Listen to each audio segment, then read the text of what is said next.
नमस्कार, आप देख रहे हैं न्यूज़ मीडिया और मैं हूं आपके साथ चैनल हेड विकास कुमार। नगर परिषद का चुनाव जो है, चुनाव का जो दौर है वो बिल्कुल आखिरी दौर में है। कल जो है जितने भी सभापति के उम्मीदवार हों, वार्ड पार्षद हों, उपसभापति के उम्मीदवार हों, जितने भी लोग हों, उनको कल जो है सिंबल मिलने जा रहा है। इसी कड़ी में आपने सभापति के जितने भी उम्मीदवार थे, लगभग सभी का इंटरव्यू आपने हमारे चैनल के माध्यम से देखा। आज हम एक बार पुनः जो पहले के सभापति थे संतोष सिंह जी, आज उनके समीप हैं। आज हमारी मीडिया टीम उनके पास फिर पहुंची है। आज इनसे बात करते हैं, अनेकों मुद्दों पर आज इनसे बात होगी। सर, प्रथम तो सर एक बार फिर से एनएस मीडिया में आपका स्वागत है। आपके हिसाब से विकास और सौंदर्यीकरण में क्या अंतर है? विकास जो होता है वो दिखता है। विकास जब आप कीजिएगा ना तो खुद ब खुद दिखाई पड़ता है कि विकास हुआ है। और सौंदर्यीकरण भी है, तो सौंदर्यीकरण है एक स्वच्छता लेकर के, जो हम लोग रोड डोर टू डोर हर घर से कचरा उठाओ, पूरे बाज़ार को रात को भी झाड़ू देना, और कहीं भी पूरे बांका में किसी भी चौक चौराहे पर कहीं भी आपको कचरा जमा नहीं मिलेगा। कोई निजी अपना दिखा देता है, कोई निजी ज़मीन में अपना कचरा से भरवा रहा है और राजनीति से प्रेरित होकर वो फ़ोटो लगा देता है। कहीं भी सार्वजनिक स्थान पर आप कचरा नहीं दिखाई पड़ेगा। और रात और दिन दोनों टाइम में स्वच्छता को लेकर के झाड़ू पड़ते रहता है। आप जानते होंगे कि बिहार में बांका स्वच्छता में 5वां स्थान पर है। ये पहले कभी ये बांका का ये सौभाग्य प्राप्त नहीं हुआ था। और आप विकास जो देख रहे हैं, इसका क्रेडिट आप किसको देते हैं? हम लोग के प्रयास से हो रहा है, हम लोग मेहनत। नगर परिषद बांका जी, नगर परिषद बांका पहले के जो थे सभापति सुबह हाफ पैंट पहन के आ जाते थे गाड़ी लेकर के, और 15-20 लेबर अपने निजी काम में ले के चले जाते थे। पहले के सभापति कौन थे? उप सभापति थे माननीय अनिल बाबू, जो कि बांका को इतना धोखा दिए हैं कि बांका की जनता वो भूल नहीं सकती है। और करप्शन के में वो डूबे हुए हैं। करप्शन के कारण ही उनका सदस्यता चला गया था। टैक्स चोरी के आरोप में उनका सदस्यता गया है, और आज बरगला रहे हैं पूरे बांका को कि टैक्स लग जाएगा। कहीं ऐसा नहीं है कि कोई भी प्रति ज़मीन पर टैक्स लग रहा है। कुणाल बाबू का इंटरव्यू लिए, कुणाल बाबू ने बाकायदा कागज़ दिखाया, प्रति ज़मीन पे टैक्स लिया गया। जो ज़मीन व्यवसाय के लिए उपयोग की जाएगी, कॉमर्शियल उपयोग की जाएगी, उसका टैक्स लगेगा। की जाएगी। सपोज दैट मेरे पास 2 कट्ठा ज़मीन है, या कोई भी बांकावासी के पास 2 कट्ठा ज़मीन है, ठीक है। अब हमें क्या करना है, ये तो मेरा फ्यूचर प्लान है। तो नगर परिषद को कैसे पता है कि वो व्यवसाय में उपयोग होने वाला है? जो ज़मीन खेतिहर ज़मीन है वो खेती कर रहा है। किसी ज़मीन मालिक को आज तक नोटिस नहीं किया गया है, न किसी से मांगा गया है, न किसी ने दिया है। जो व्यवसाय कर रहे हैं, चाहे कोई डर से अपना कटाने चले जा रहे हैं, उन्हीं को, किसी को नहीं बोला गया, न किसी से मांगा गया है। और कोई रूल ही ऐसा नहीं है कि कोई भी प्रति ज़मीन जो खेती के उपयोग में लाया जाता है उस पर टैक्स लगना है। जो ज़मीन पर हम हॉल बनाएंगे, मॉल बनाएंगे, या कोई व्यवसाय के लिए उपयोग करेंगे, वो ज़मीन को ही सिर्फ टैक्स लगना है। वो भी सरकार के द्वारा 2013 में ये गजट पास है। कोई किसी चेयरमैन को ये पावर नहीं है कि कोई टैक्स लगा सकता है, उसको हटा सकता है। 2013 में गजट पास है, जो दोनों सदन में पास होकर राज्यपाल के दस्तखत से, राज्यपाल के मोहर से एक गजट बनता है। लोग दूसरे को बरगलाते हैं कि अब तो कभी विकास किए नहीं, अब सारे लोग टैक्स लग जाएगा। अरे बांका में 2.5 साल के अंदर में एक भी आदमी को क्या प्रति ज़मीन पर टैक्स दिया है? आप बांका के लोगों को ये कॉन्फिडेंस से कहना चाहेंगे कि ठीक है, मान लीजिए अभी सभापति का चुनाव है, हार जीत किसकी होती है ये समय ऊपर वाले को निर्भर करता है। आने वाले विगत 1 साल में आफ्टर इलेक्शन, चुनाव के बाद, ये टैक्स का मामला बिल्कुल ख़त्म हो जाएगा, होल्डिंग पे रहेगा, या प्रति ज़मीन पे भी लगेगा? इसमें आप बांका जिला के वोटरों को ये आप देते हैं? टैक्स लग ही नहीं रहा है भाई साहब। नहीं, ये आप कमिटमेंट करते हैं हमारे एनएस मीडिया के माध्यम से कि आप सभापति रहे न रहे, 6 महीना के बाद, साल भर के बाद प्रति ज़मीन पे टैक्स नहीं लगेगा। रहे या नहीं रहे मत बोलिए, रहेंगे ही। ठीक, अगर रहे आप, तो जो ये रूल है जो आप कह रहे हैं आज दावे के साथ, वो कंटिन्यू रहेगा? कोई रूल ही नहीं है। जो कि ज़मीन खेती के उपयोग में आता है उस पर कोई टैक्स नहीं लगना है। जो गांव ग्रामीण के लोग हैं उसको कोई टैक्स नहीं लगना है।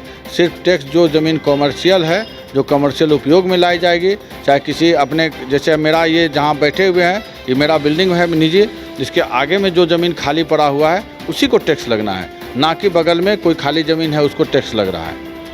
बांका नगर परिषद क्षेत्र में काफ़ी इंटीरियर क्षेत्र भी है, चुड़ैली है, बिदायटी है, लक्ष्मीपुर है। तो आपके हिसाब से इन क्षेत्रों को विकसित करने के लिए क्या विजन है, क्या करना चाहते हैं ताकि वहाँ के लोग विकसित हो पाएँ? मेरा कार्यकाल बहुत कम समय का रहा, आप भी जानते हैं। जितना भी गांव है, पहले कभी बल्ब भी नहीं लगता था, लोग अंधेरे में रहते थे और कभी एगो एलईडी लगता था, एक पोल पर लगा है तो फिर 5 पोल पर नहीं लगा है।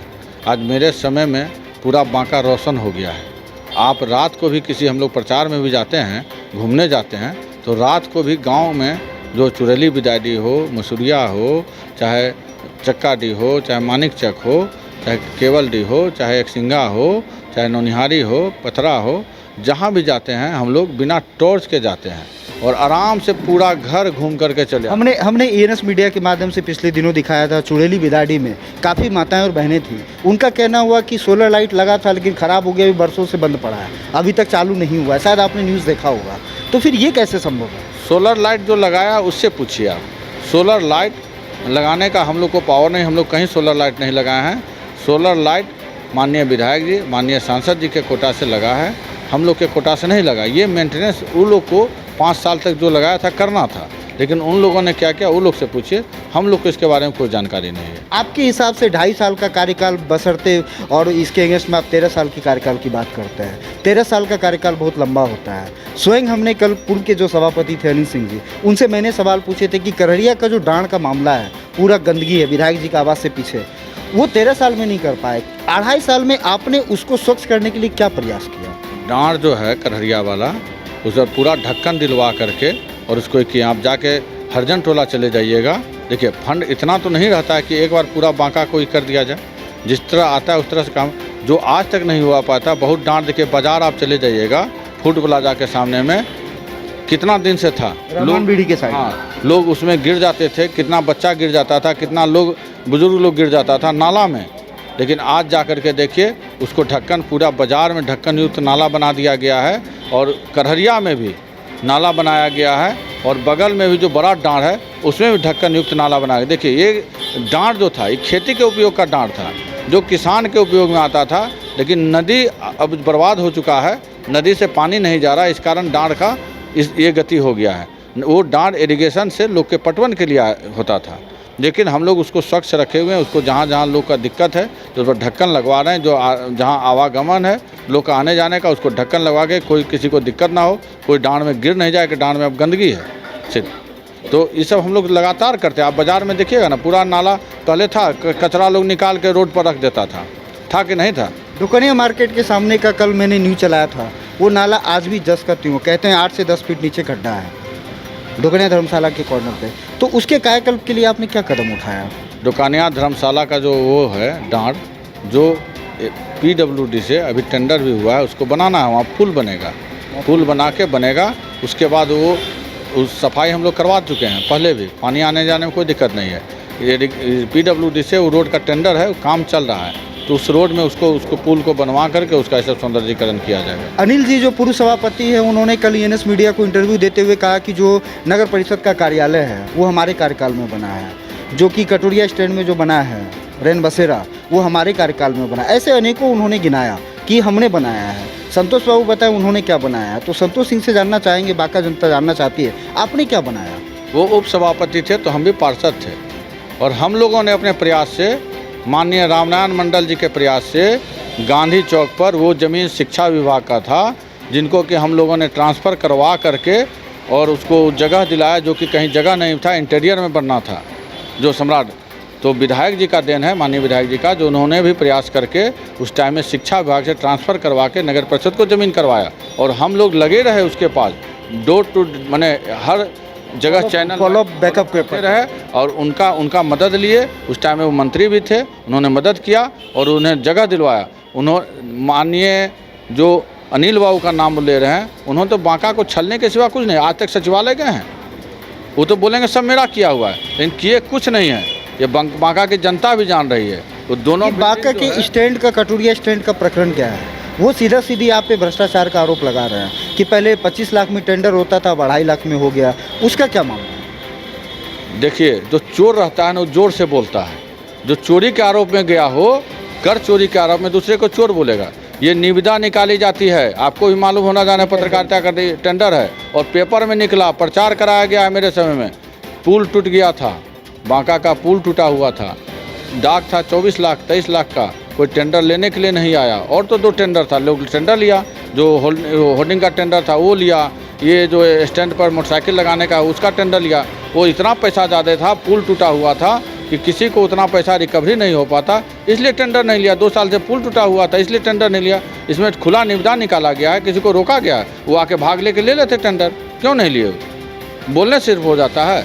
उनका कह रहे 2 साल का राजस्व आपने जो है माफ़ कर दिया, 2 साल का जो है वो जो भी वहाँ नगर परिषद में टैक्स आया उसको आपने माफ़ किया, ये क्या प्रकरण है? कोई माफ़ नहीं हुआ है, डिपार्टमेंटल वसूली किया गया है। एग्जीक्यूटिव से जाके पूछिए, हमसे मत पूछिए। डिपार्टमेंटल का मालिक एग्जीक्यूटिव होता है। नहीं, क्योंकि चेयरमैन तो आप थे। चेयरमैन हम थे, लेकिन जब टेंडर कोई लिया ही नहीं, टेंडर निविदा निकाला गया, कोई लिया ही नहीं, तो लाचार होकर एग्जीक्यूटिव डिपार्टमेंटल अपने स्टाफ के नाम से करवाया है। उसमें किसी का सहभागिता नहीं है। ये डिपार्टमेंटल अपने कोई स्टाफ को दिया जाता है, वो अपने तरह से तसल्ली करके उसमें जो पैसा होता है जमा करता है। आपके हिसाब से आपके कार्यकाल में वैसा कोई कार्य छूट गया है जो आपका ड्रीम प्रोजेक्ट है बांका शहर के लिए, क्योंकि आप बांका से बिलोंग करते हैं? ऐसा जैसे अनिल बाबू ने बताया कि शिवाजी चौक का चौड़ीकरण करना है, वो मेरा ड्रीम प्रोजेक्ट है। बाबू वीर कुंवर सिंह के मैदान का, संतोष सिंह का क्या ड्रीम प्रोजेक्ट? देखिए, वो जो हम बोलते हैं ना उसी पर उड़ते हैं। वो उनका कोई ड्रीम प्रोजेक्ट है कि आज तक नहीं रहा। 3 पुत्र है, एक भी काम बता दीजिए ना कि कोई सा सार्वजनिक स्थान का काम किए। वो तो बता रहे हैं गांधी चौक का हमने किया। अरे उनको बोलिएगा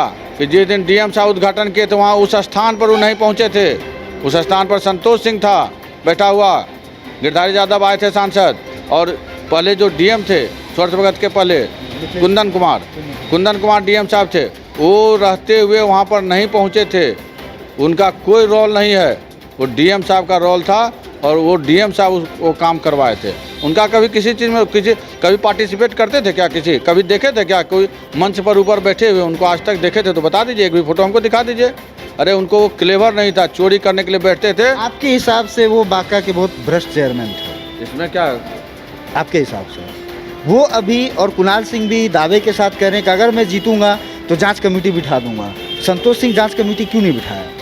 अरे कम, जिसको सदस्यता जिसका समाप्त हो गया, जिसको चोरी के आरोप में 1.5 साल भागा रहा, उसको क्या कमेटी बैठाना है? राज्य निर्वाचन आयोग ने बैठा दिया था कमेटी, हम क्या कमेटी बैठाएंगे भाई? राज्य निर्वाचन आयोग में कंप्लेन किया गया, उनका सदस्यता गया। सदस्यता जल्दी नहीं जाता है, कोई भी निर्वाचित पदाधिकारी जो देता है सर्टिफिकेट उसका जल्दी सदस्यता नहीं जाता है। गंभीर आरोप के कारण ही सदस्यता जाता है। उन पर गंभीर आरोप था, उन्होंने 80 लाख का काम अपने कैंपस में करवाया है। आप जाके देखते हैं, आप क्यों नहीं उनका फोटो लेकर के लगाते हैं? उसको देखिए कि कहाँ काम हुआ है, क्या उनका बपोती ज़मीन है कि नहीं है, उसमें होटल से नाला निकलवाया है वो। आपकी बातें बिल्कुल सही है, मैंने भी देखा है काम किया हुआ। आप एफआईआर क्यों नहीं कर देते हैं? आप तो बांका के विकास के लिए खड़े हुए हैं।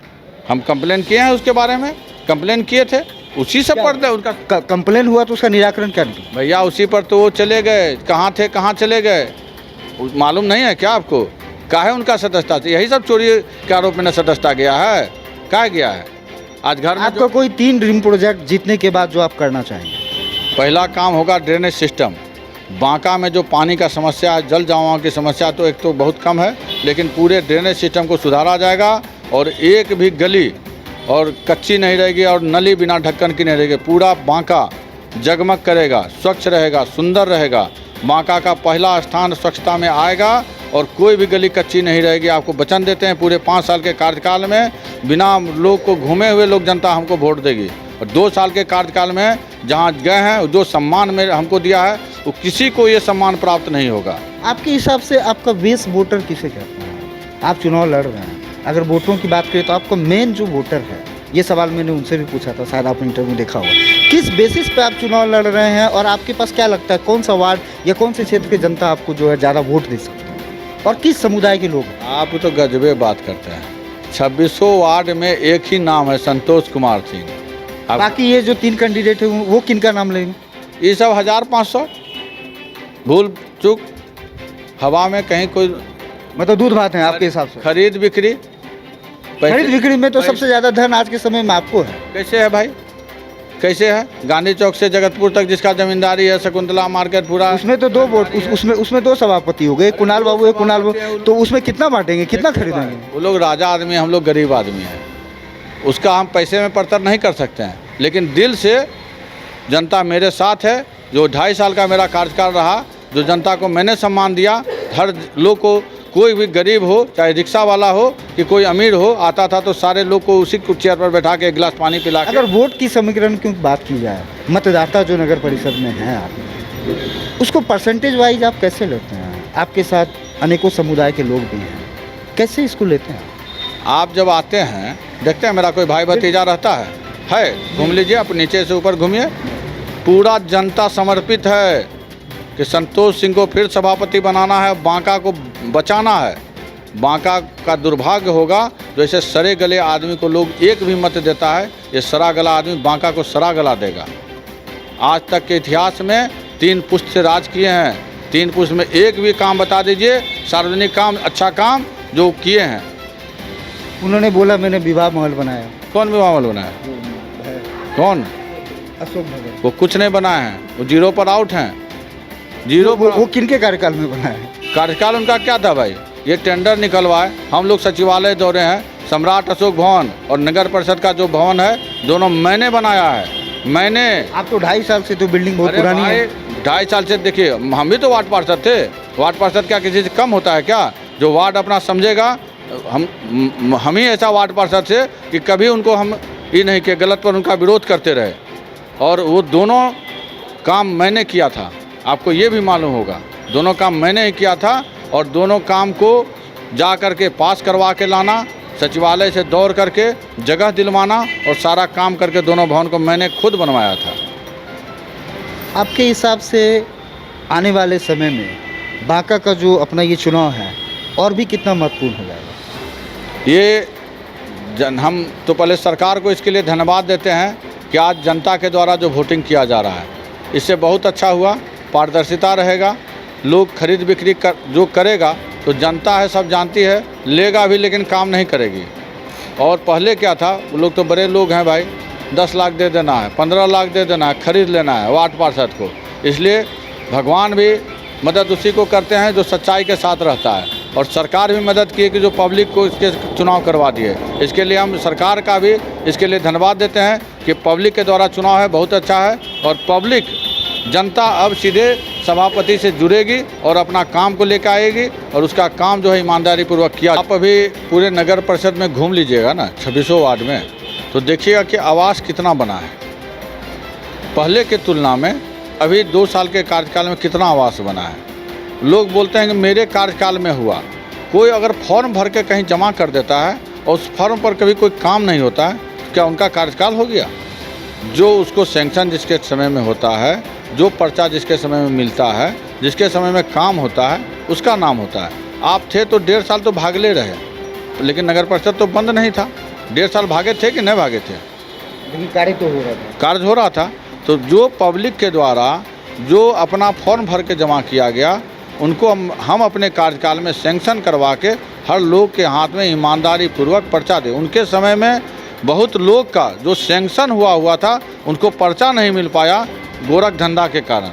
उनका दलाल फिर था, वही दलाल आज उसका काम कर रहा है। दलाल के कारण गरीब परेशान था, वो दलाली मैंने बंद किया। कोई आवास योजना निष्पक्ष रूप से काम हो रहा है और हर लोग का काम हो रहा है और खाता में पैसा जाता है, और वो कोई ऐसा दलाल नहीं है जो कि सक्रिय है मेरे समय में कि कहीं दलाली करके किसी से उगाही कर सके। 1000 काफ़ी प्रत्याशी हैं, उनके जो जनप्रतिनिधि जो अपने हैं नीचे समर्थक हैं, वो वीडियो लेके जो महिलाएं वो बोल रही कि 20,000 रुपये हमसे आवास के नाम पे लिया गया। कोई नहीं बोलेगा, कोई नहीं बोलेगा। आप लाइए तुलसी तामा लेके मंदिर में घुसा के कसम खिलाइए कि वो, और हम भी घुसते हैं, शिवलिंग पर हाथ रख करके बता देंगे कि मैंने एक सिक्का भी किसी गरीब का, किसी पब्लिक का कभी नहीं लिया है। शिवलिंग छू करके बता देंगे। ये सफाई कर्मी का क्या मामला है?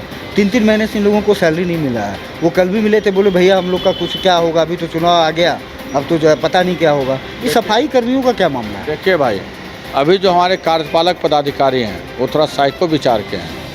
हमने आवेदन भी डीएम साहब को लिख के दिया था उनके खिलाफ में। हम बहुत समझाने का भी काम किए, लेकिन उन्होंने समय पर आज तक कोई काम निष्पादन करने, उन्होंने कसम खा लिया है कि किसी का काम समय पर नहीं करना है, परेशान करना है, समझे। अब उनके हाथ में है पेमेंट करना, मेरे हाथ में नहीं रहता है। तो उनके हाथ में, उन्होंने समय पर नहीं किया तो उनका कमी है, हम लोग का उसमें कोई नहीं है। जिस प्रकार से सभी कुणाल जी भी बोले, अनिल बाबू का भी कहना हुआ कि जो है ठीक है भ्रष्टाचार हुआ है, जब हम बनेंगे तो जांच कमेटी बिठाएंगे। आपके हिसाब से ये जब आप बनते हैं तो क्या उनके खिलाफ प्रॉपर वे में आप जांच कमेटी बिठाएंगे, जांच करवाएंगे भ्रष्टाचार? अरे वो अपना बोरिया बिस्तर समेट के घर जाएंगे, क्या जांच कमेटी बैठाना है? वो लोग बनेंगे इन्हें तो कमेटी बैठा क्या संतोष सिंह उन्हें माफ़ कर रहा है? अरे माफ़ क्या करना है उसको? जब बदली होकर चला जाएगा अपने घर पकड़ लेगा। जिस दिन हम जाएंगे ना 1 सप्ताह में अपना घर पकड़ लेगा, समझे, चला जाएगा अपने बदली करा के। तो जब चूहा घुस गया बिल में तो धंसना डेंगाने से क्या फ़ायदा है, ये बताइए। उन लोग को तो करना कुछ नहीं, ये जांच कमेटी बैठाएंगे। अरे अभी कमेटी क्या बैठाएगा, अपना गिरेवान जहाँ करके देखते नहीं हैं कि कितना अव्यवहारिक लोग हैं जो किसी सबसे कठिन टक्कर आप किनके साथ देखते हैं? कोई नहीं है टक्कर में, कहाँ पड़े हैं चक्कर में। ये मारवाड़ी बनिया का वोट आपको आ रहा है? 100% आ रहा है। तो रितेश चौधरी फिर बेकार का टाइम पास कर रहा है? अरे बोले ना कि दूध भात में बहुत उछलेगा, वो सब आएगा 200-400 लेके अपना घर जाएगा, परिवार का, घर का, गोतिया का। 200-400 रितेश चौधरी ले आए। कुणाल बाबू और उतना हम गिनती थोड़े करके बैठे हैं। आपका कैलकुलेशन क्या है, कितना वोट से आप जीत रहे हैं? 1000 के नीचे सब रहेगा, A to Z, 1-1000 के नीचे सब रहेगा। आपको बता देते हैं कितनों पैसा लुटा लेगा।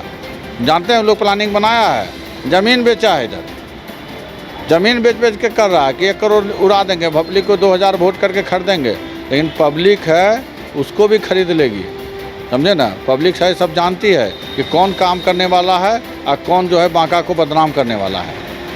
बहुत बहुत धन्यवाद।